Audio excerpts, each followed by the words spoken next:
하나님의 사랑과 은총이 넘치시기를 축원합니다. 오늘 2월 22일 수요일날 아침입니다.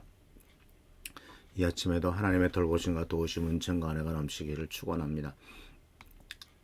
오늘 말씀은 빌립보서 3장 15, 16절 말씀을 통해서 끝까지 견디고 인내하는 길에 대한 얘기를 같이 나누려고 합니다.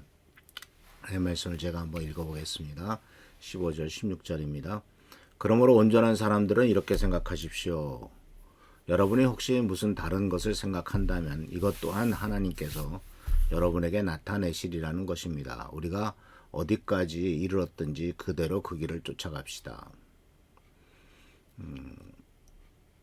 그러므로 온전한 사람들은 이렇게 생각하십시오. 온전한 또는 성숙한 사람은 이렇게 생각하라. 무엇을 다른 것들을 생각하면 또 그것들도 하나님께서 다 나타내실 것이다. 그리고 어느 단계 또 어디에까지 이뤘든지 그대로 그 길을 쫓아가자라고 해서 여기서 이제 우리들에게 가르쳐주는 세 가지 정도의 중요한 깨달음이 있습니다. 첫 번째는 생각, 거기 생각이란 단어가 나왔거든요. 무엇인가를 달리 생각하면, 그래서 무엇인가 다른 것을 생각한다면 이 생각의 관점의 문제입니다. 생각을 어떻게 하느냐라는 거죠. 그래서 제가 읽어본 책 중에서 하나가 생각을 생각하라라는 말도 있습니다. 책도 있습니다. 네가 지금 무슨 생각을 하고 있는지를 생각하라라는 거죠. 그래서 그 생각이 굉장히 중요한 게 왜냐하면은 생각한 대로 우리가 살아야 돼요. 생각을 올바르게 하고 또 그 생각한 대로 살아야 돼요. 근데 만약 우리가 생각을 하지 않는다면 사는 대로 생각을 하게 돼요. 그러니까 하나님께서 주시는 올바른 생각을 가지고 그 생각을 따라서 살아가는 게 옳은데 하나님이 주신 생각이나 이런 것들을 생각하지 않고 그냥 닥치는 대로 내 인생에 다가오는 대로 또는 내 육신의 정욕과 내 세상의 기준에 따라서 마음대로 움직이게 되면은 오직 그런 식으로 또 생각하게 된다는 얘기죠. 그래서 이 생각의 관점을 바로 잡는 것이 굉장히 중요합니다. 그래서 성숙한 사람들이 갖고 있는 관점 또는 여기 보면 이제 온전한 사람들이 갖고 있는 관점은 현재, 과거, 미래에서 보면은 과거의 실패를 인정을 하라는 거죠. 또 과거의 실패를 인정하면서 교훈을 갖고 또한 그 과거를 잊어버려라 하는 것이고 또 미래에 초점을 맞추라는 거죠. 앞에 있는 것을 잊어버리지 말라. 내 앞에 지금 뭐가 놓여 있냐. 근데 생각을 해야죠. 내 앞에 뭐가 놓여 있어야 되는가. 내 앞에 무엇을 놓아야 되는가를 또 생각해야 되겠죠. 우리 성도 여러분, 우리 앞에 무엇을 놓고 있습니까? 우리 각자가 내 앞에 놓고 있는 게 뭡니까? 하늘나라의 기쁨과 즐거움입니까? 아니면은 이 세상에서의 성공과 또는 어떤 내가 원하는 것의 성취만은 그 앞에 놓고 있습니까? 아니면 시간마다 그냥 시간 보내면서 무의도식하면서 시간 때우는, 물론 그런 성도님들은 우리 교회 안 계십니다만은 세상 사람들은 그냥 참 그게 이제 사실 안타까운 거예요. 왜냐하면 이제 동네 할머니들 이렇게 만나 보면은 앞에 놓인 게 없거든요. 앞에 놓은 게 없어요. 그냥 하루하루 시간 보내는 거예요. 그리고 죽을 날을 기다리는 거죠. 또 죽기는 싫죠. 그렇지만 하루하루는 그냥 무의미하게 무의도식하면서 살아가는 거예요. 근데 참 이게 참 인생이란 것이 이런 거 할머니들 보면은 느끼는 게 굉장히 많아요. 생각하는 것도 많고 참 사람이 늙어서는 어떻게 살아야 되는가. 그 정말 주어진 시간. 사실은 그때는 아무런 책임도 없는 시간이잖아요. 책임질 일이 없는 시간이에요. 뭐 자식은 다 컸죠. 그러니까 책임질 일이 없어요. 그러면 책임질 일이 없는 그 아주 자유로운 시간을 어떻게 소중하게 보낼 것이냐. 생각의 문제죠. 그리고 또 문제는 있긴 있어요. 왜냐하면 온몸에 병들고 또 공부하려고 해도 생각은 안 돌아가고 눈은 잘 안 보이고 앞에 보면 또 잊어버리고 망각증이 생기고 그래도 또 훌륭하신 분들은 90세 100세가 될 때까지 그 총기와 총명을 잃지 않고 뭔가 의미 있고 가치 있는 삶을 살고 있지 않습니까? 생각하는 것이 굉장히 중요한 부분이에요.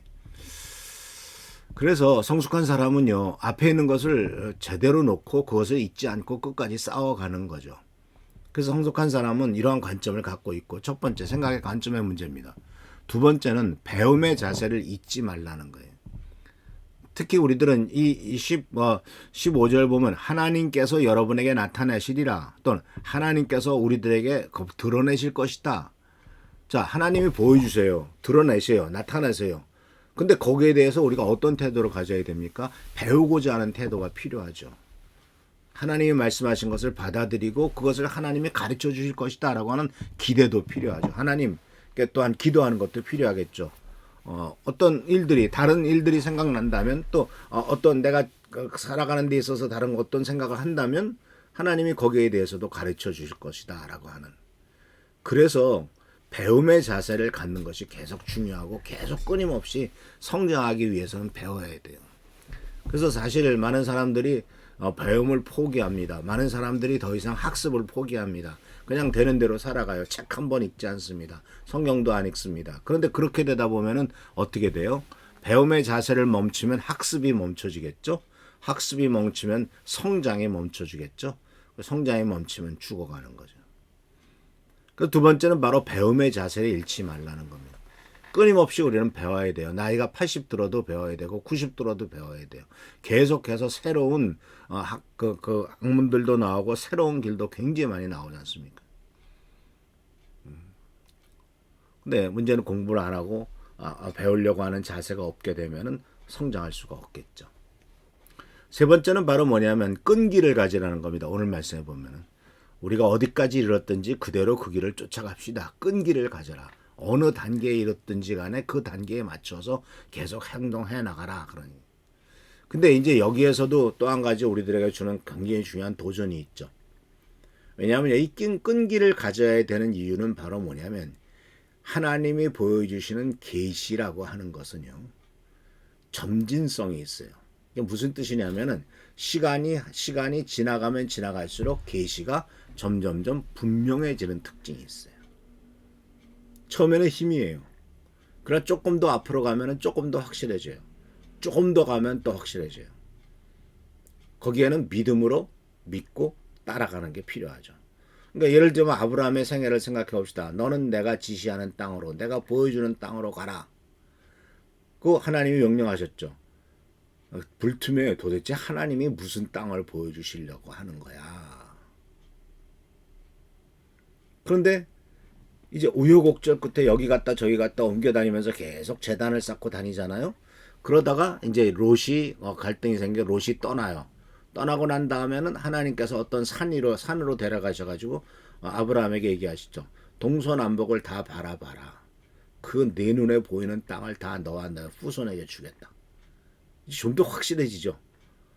내 눈에 보는 땅을 너와 내 후손에게 주겠다. 그래서 나중에는 사실 한 사람이 사는데 뭐 1000평이 필요하겠습니까? 10,000평이 필요하겠습니까? 물론 농사짓고 살려면 어느 정도 목축을 하려면 땅이 있어야 되겠죠. 그런데 하나님이 생각하셨던 것은 아브라함이 살 수 있는 100평, 200평.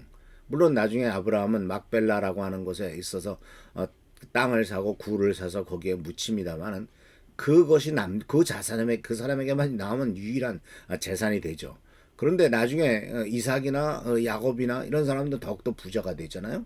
그러고 나서 사실 하나님이 약속한 땅, 가나안 땅 전체는 이제 이스라엘 민족 전체의 것이 되죠. 그래서 한 개인에게 주어진 땅의 문제가 아니라 전 민족에게 주어진 땅이 된 거죠. 그러니까 이런 것들을 보면은 하나님의 계시가 처음에는 아주 불투명했다가 시간 지나면은 점점점 선명해지게 되죠.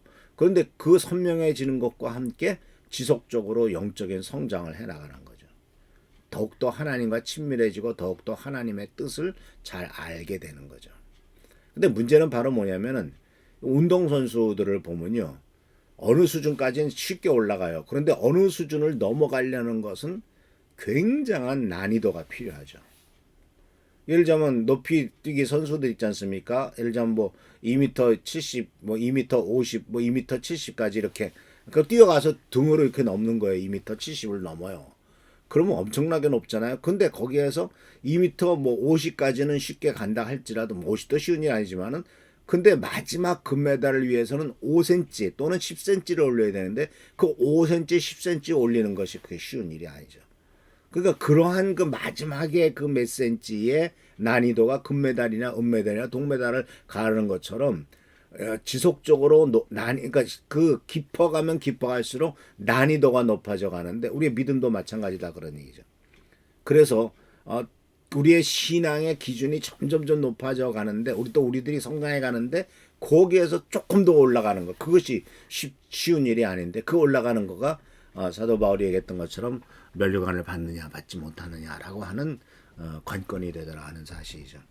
그래서 성도 여러분 이와 같이 오늘 우리들에게 사도 바울은 끝까지 견디고 인내하고 인내하는 길에 대해서 세 가지를 말씀해 줍니다. 첫 번째는 올바른 생각의 관점을 가져라. 두 번째는 끊임없는 배움의 자세를 가져라. 세 번째는 끈기를 가져라 라고 말씀하십니다.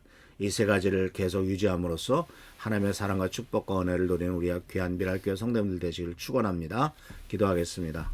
오늘도 주께서 우리들과 함께 하신 은혜를 감사드립니다. 오직 주님을 의지하고 섬깁니다. 주여 축복과 능력과 은총을 더하여 주어서 이 모든 일을 잘 감당해 나가며 영광과 존귀를 주께 돌리는 삶이 되도록 축복하여 주옵소서.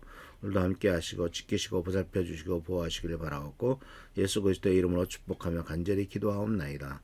아멘. 오늘도 하나님의 은혜와 은총 가운데서 승리하는 여러분 되시기를 축원합니다. 할렐루야 축복합니다. 교회와 나라 민족을 위해서 우리 최순교 장로님, 한은정 선생님 계속 성도들을 위해서 기도하시길 바랍니다. 감사합니다.